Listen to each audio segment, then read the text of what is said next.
got an interesting message, I dare say, for the audience. What are you seeing on the chart? Looks good. Looks good. Yeah. Okay. Simple but sweet. Simple but sweet. So let's walk through it. We'll get the chart up on the screen now, just to show what, of course, is looking good. And there we have it. What are the viewers at home looking at here?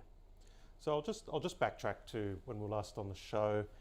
About a month ago, we're looking at the S&P500 possibly putting in a higher low. So obviously the recent low there was in June.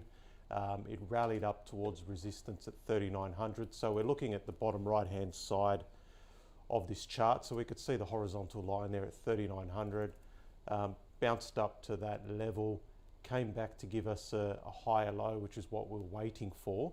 And then obviously once it popped above 3,900, that was I guess the confirmation that for now a low is in place. I mean, whether that's the ultimate low or not remains to be seen, but a good low is in place.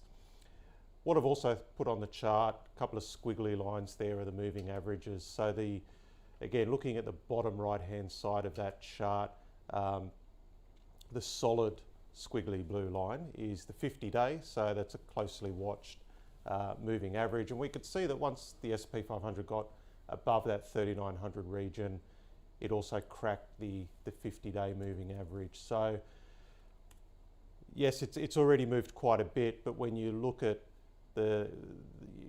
these different sort of zones it's pushed through and indicators, we should still remain with a bullish slant on the S&P 500. So I don't think we need to get too concerned that it's run hard, because at the moment it is obeying what it needs to do, and it does look like it wants to head higher.